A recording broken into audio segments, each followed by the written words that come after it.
ప్రేమేంద్ర రెడ్డి గారు ఏంటి మీ రియాక్షన్? వస్తుంది కదా నా యొక్క వాయిస్ వస్తుంది. ఈ యొక్క బడ్జెట్ అనేది గత ప్రభుత్వం ఏ విధమైన యొక్క మోసం చేస్తూ వచ్చిందో సేమ్ ఈ ప్రభుత్వం కూడా సేమ్ టు సేమ్.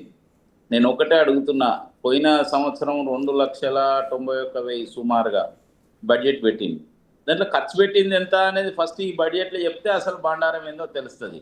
గతంలో బీఆర్ఎస్ ప్రభుత్వం కూడా అంతే, బడ్జెట్ పెద్దగా ఉండేది, అలా ఖర్చు పెట్టేది 60%, 40% అసలు ఏమీ లేదు గుల్లా. ఈసారి కూడా ఇదే విధమైన యొక్క దీంతోనే వీళ్ళు వ్యవహరిస్తున్నారు.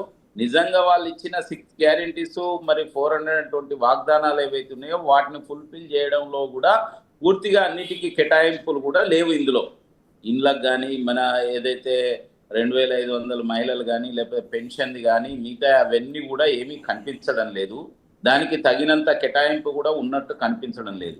ముఖ్యంగా రైతు భరోసా ఏదైతే ఇప్పుడు దీంట్లో చేతులు ఎత్తేసిండు, కనీసం మరి ప్రజలకు క్షమాపణ చెప్పాలి. ఏది 2 లక్షల వరకు రుణమాఫీ మేము చేస్తామని చెప్పి 2 లక్షల వరకు రుణమాఫీ తీసుకున్న వాళ్ళు, క్రాప్ లోన్ తీసుకున్న వాళ్ళు 64 లక్షల మంది రైతులు ఉన్నారు. మీరు 25 లక్షల మందికి చేసినాం అంటుండ్రు, 20,000 కోట్లు చేసినాం అంటుండ్రు. మరి మిగతా వాళ్ళ సంగతి ఏమైంది? మేము చేయలేకపోయినాము, మాకు బాధ ఉంది, మేము ఏదో చెప్పినాము అప్పుడు ఆపద గట్టెక్కడానికి అని చెప్పి క్షమాపణ అడగాలి కదా. కానీ అది ఏమి లేకుండా అది చేతులు దులిపేసుకున్నారు. అట్లే ప్రతిదీ చేతులు దులిపేసుకునే యొక్క పరిస్థితే కనిపిస్తున్నది. ఈ ప్రభుత్వం ఆదాయాన్ని పెంచి ఏదైతే సంపదను పంచాలనే ఆలోచన చేయకుండా కేవలం ఆర్భాటం కోసం ఏ పైసలు ఖర్చు లేని వాటి గురించి గట్టిగా మాట్లాడు, రిజర్వేషన్స్ గురించి గట్టిగా మాట్లాడు. ఎందుకంటే అందులో పైసలు ఖర్చు ఏం లేదు కదా, అది అయ్యేది లేదు, పోయేది లేదు. కొన్ని విషయాలు ఊరికే కేంద్రం మీద నెట్టడం, కేంద్రం మీద పెద్ద పెద్ద మాటలు మాట్లాడడం, ఎక్కువ ఎగరడం, 3 ఫీట్లు 4 ఫీట్లు ఎగరడం. ఎందుకంటే అది డైవర్షన్ పాలిటిక్స్. అసలు విషయం వదిలేసి డైవర్షన్ పాలిటిక్స్ చేసే యొక్క ప్రయత్నం ఈ ప్రభుత్వం చేస్తున్న తప్పితే ఇలా అంత పసలేదు, దీంట్లో యొక్క విషయం లేదు. ఏదైతే డెవలప్మెంట్ యాక్టివిటీ మూలధన వ్యయం 36,000 కోట్లు అని చెప్పిండు.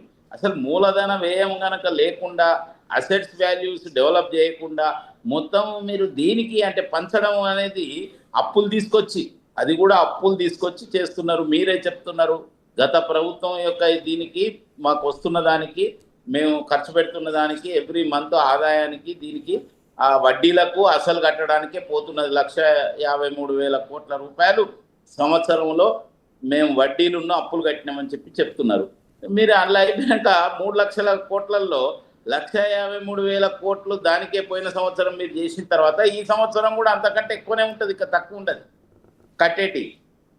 కాబట్టి ఇంకా మిగతా వాటికి డెవలప్మెంట్ యాక్టివిటీ ఎక్కడిది? ఇంకా జీతభత్యాలు ఇంకా మిగతా ఇవన్నీ తీసేసిన తర్వాత మీరు ఇచ్చే యొక్క ఫ్రీ చెప్పిన వాటి విషయంలో ఎట్లా మెల్లమెల్ల పక్కకు జరగడం తప్పితే వేరే లేదు.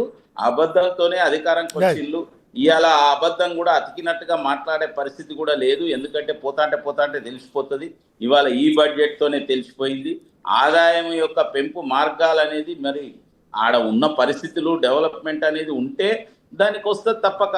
వాళ్ళ దేశంలో ప్రపంచంలో ప్రపంచవ్యాప్తంగా మాంద్యం ఉన్నప్పటికీ, రెసిషన్ పెరియేషన్ ఉన్నప్పటికీ దేశంలో 6.2, 6.5 ఒక గ్రోత్ రేట్ నడుస్తున్నది. వరల్డ్లో it's a fastest growth rate, highest growth rate నడుస్తున్నది. దాన్ని మరి తెలంగాణలో ఉండాలి కదా. తెలంగాణ రైజింగ్, తెలంగాణ చాలా ముందు ఉన్నామని చెప్తున్నప్పుడు తెలంగాణలో కూడా దాని ఇంపాక్ట్ ఉండాలి కదా. తప్పక మరి అది ఎక్కడ కనిపిస్తున్నదని అడుగుదాం. దయాకర్ గారు, ఎక్కడ ఏం కనపట్ల, అంతా డొల్లతనం తప్ప అని.